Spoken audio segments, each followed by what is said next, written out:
الحمدللہ رب العالمین والصلاة والسلام علی اشرف الانبیاء والمرسلین۔ ہمارا آج کا موضوع ہوگا معدے کا السر۔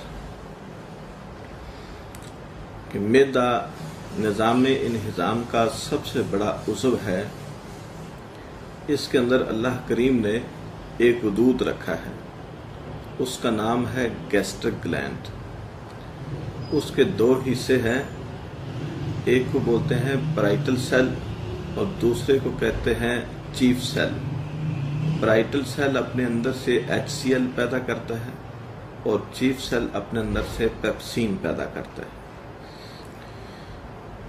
یہ دونوں چیزیں قدرت نے معدے کے اندر دونوں غدود کی ڈیوٹی لگائی، یہ اپنا کام کرتے رہتے۔ ایک نارمل حد تک یہ کام کرے تو جسم میں کوئی تکلیف نہیں ہوتی، بلکہ جو خوراک ان کے ذمے ہضم کرنے کی وہ اچھی طرح ہضم کرتے جاتے، خصوصاً گوشت، پروٹین والی چیز، انڈے، چنے، دالیں، یہ ہضم کرنا انہی کا کام ہے۔ لیکن بعض اوقات آدمی کھانے پینے میں بے احتیاطی کرے کہ ان چیزوں کا استعمال ضرورت سے زیادہ کرنا شروع کر دے، یا پھر اچار، چٹنی، کیچپ ایسی تیز مسالے والی چیزیں کھانی شروع کر دے، تو پھر ان کی پیدائش میں اور اضافہ ہو جاتا ہے۔ جب اضافہ ہوتا ہے تو پھر اللہ تعالیٰ نے معدے کے اندر میوسین پیدا کرنے والے غدود لگائے ہیں جو میوکس گلینڈ سے تعلق رکھتے ہیں۔ ان کا کام ہے کہ وہ اپنے اندر سے ایک رطوبت پیدا کرتے ہیں جو ساری جگہوں پہ وہ معدے کی جھلی کو محفوظ کرتے ہیں، میوکس ممبرین کو۔ میوکس ممبرین جھلی وہ سارے معدے میں تیزاب کی حفاظت کرتی ہے۔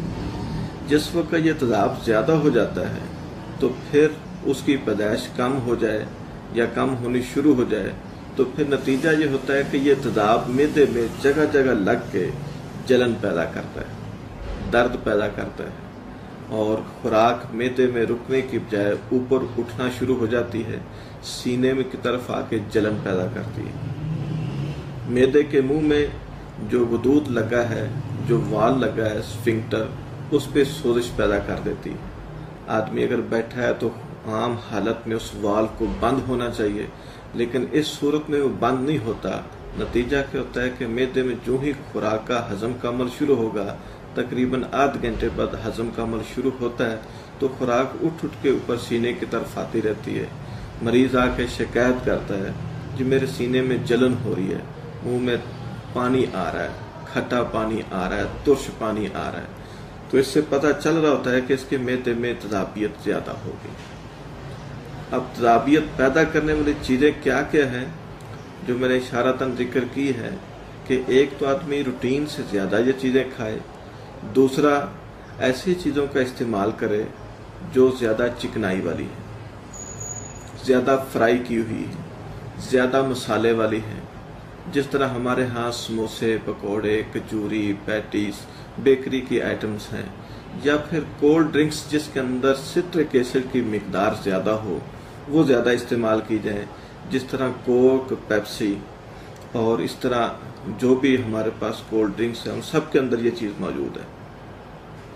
کچھ مسالہ جات ایسے ہیں جس طرح ہمارے ہاں یہ فروٹ چاٹ مسالہ ہے، یہ بریانی مسالہ ہے، ان کے اندر بھی ترشی کا لیول بہت زیادہ ہے۔ تو عام طور پہ لوگ جب ایسی چیزیں کھاتے ہیں کہ پہلے بریانی کھا لی، اس کے اندر کتنی ساری تیزابی چیزیں موجود ہیں اور اوپر مسالہ بھی موجود ہے، بعد میں لوگ پیپسی پی رہے ہوتے ہیں یا تیز پتی والی چائے پی رہے ہوتے ہیں، تو ان کے ساتھ بھی آدمی کو معدے میں تیزابیت کی شکایت ہو جاتی ہے۔ کوک، پیپسی کے ساتھ چائے، کافی، چاکلیٹ، یہ چیزیں ایسی ہیں جو معدے میں تیزابیت کو بڑھاتی ہیں۔ تو حتی الامکان کوشش کرنی چاہیے ایسی تیزابی چیزوں سے اجتناب کیا جائے۔ جتنا بچیں گے، نیچر کے قریب رہیں گے، فطرت کے قریب رہیں گے، قدرتی چیزیں کھائیں گے، اتنا آپ ان امراض سے محفوظ رہیں گے۔ اب جو اس کے اسباب ہیں ان میں ایک سبب تو ہمیں یہ نظر آ گیا کہ یہ کھانے پینے میں ترش چیزوں کی زیادتی سے ایسا ہو رہا ہے۔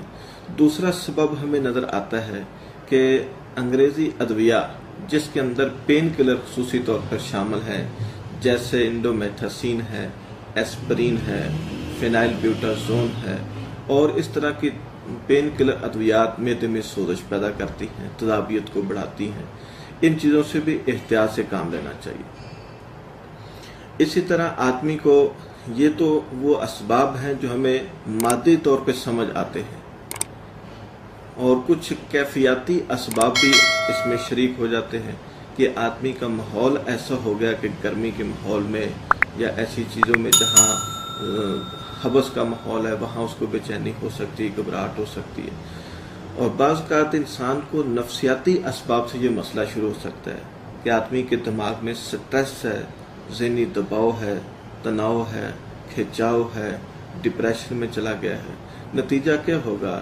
دماغ پہ جو ہی زور بڑھے گا تو دماغ سے سگنل پہلا معدے میں آئے گا، معدے میں آنے سے فوری طور پہ تذابیت بڑھے گی۔ وہ کیوں بڑھتی ہے؟ تاکہ آپ کی خوراک کو جلد از جلد ہضم کر کے آپ کے جسم میں جو کمی نظر آ رہی ہے اس کو پورا کرنے کی کوشش کریں، تو اس صورت میں بھی معدے میں تذابیت بڑھ جاتی ہے۔ تو ایک سبب ہمیں نظر آتا ہے کہ کیفیاتی اسباب سے چیز ایسی ہوتی ہے، دوسرا اس میں نفسیاتی اسباب ہیں، تیسرا مادی اسباب ہیں۔ ان تینوں چیزوں کو مد نظر رکھ کے پھر اس کا علاج کیا جاتا ہے۔ علاج کرتے وقت دیکھنا پڑتا ہے کہ سبب کیا ہے، پہلے اس سبب کا ازالہ کیا جائے گا۔ مثلا اگر اس کے کیفیاتی اسباب میں اس کا موسم، اس کا ماحول اثر انداز ہو رہا ہے تو اس ماحول کو تبدیل کریں۔ دوسرا، اگر اس کے نفسیاتی اسباب ایسے ہیں تو اس ٹینشن، اس ڈپریشن، اس انگزائٹی، اس چیز سے بچے اور اس کا ماحول درست کرنے کی کوشش کرے۔ تیسرا، اگر اس کا سبب مادی اسباب میں، کھانے پینے میں مسئلہ بن رہا ہے تو اس کی چیزیں جو اس کے اندر جا رہی ہیں اس میں احتیاط سے کام لے، ایسی چیزوں کا انتخاب کرے جو معدے کے اندر میوسین کا اپنا مزاج، اساسی مزاج ہوتا ہے، الکلائن مزاج ہوتا ہے، جو معدے کے اندر ایسی چیزیں جو تذابیت کو کنٹرول کرنے والی وہ چیزیں کھائیں، یا کم از کم وہ جو تذابیت کو پیدا نہیں ہونے دیتی، تذابیت فری ہیں، وہ چیزیں استعمال کریں۔ کھانے پینے میں، سبزیوں میں چند چیزیں میں ان کا نام لیتا ہوں، ناظرین اس کو نوٹ کر لیجئے، انشاءاللہ زندگی بھر آپ کو فائدہ دیں گی۔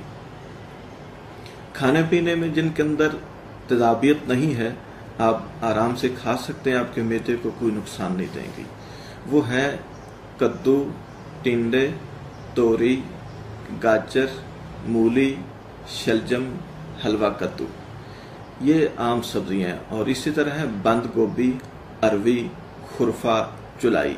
یہ چند سبزیاں جن کے استعمال سے آپ کو معدے کی تذابیت کا مسئلہ نہیں ہوگا۔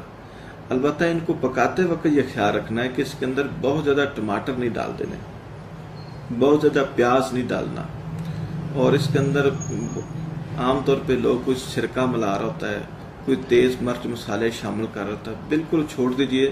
نارمل طریقے سے ادرک، ہلدی، زیرہ، لہسن، کالی مرچ، بڑی الائچی، چھوٹی الائچی، یہ چیزیں آپ مناسب مقدار میں ڈالیں، اور ممکن حد تک اگر اللہ نے توفیق دی ہے تو دیسی گھی میں پکائیں۔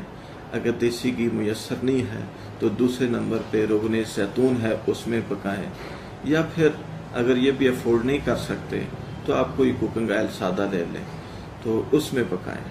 سب سے بہترین جو تذابیت کو ختم کرنے والی چیز وہ دیسی گھی ہے، دوسرے نمبر پہ روغن زیتون ہے۔ یہ ہمارے ہاں جو کوکنگ آئل ہے یا ڈالڈا گھی ہے، اس سے عموماً تذابیت ہو جاتی ہے۔ اب یہ تو ہیں ہمارے پاس سبزیاں، اب پھل بھی چند ایک ایسے ہیں جن کے استعمال سے تذابیت کو کافی فائدہ ہوتا ہے، کنٹرول رہتی ہے، جیسے تربوز ہے، خربوزہ ہے، پپیتا ہے، سردا ہے، گرما ہے، اس طرح کھیرا ہے۔ یہ چیز اگر آپ استعمال کریں تو اس سے آپ کو تذابیت کا مسئلہ نہیں ہوگا۔ اور جن چیزوں سے تذابیت بڑھتی ہے وہ ذہن میں رکھیے، ہر وہ پھل جو اپنے اندر ترشی رکھتا ہے، کھٹاس رکھتا ہے، اس سے مسئلہ پیدا ہو سکتا ہے۔ مثلا لیمو کی بنی ہوئی ساری مصنوعات، اس طرح سٹرک ایسڈ کی بنی ہوئی ساری مصنوعات، اس طرح ہمارے پاس جامن ہے، فالسا ہے، آڑو ہے، اور املی ہے،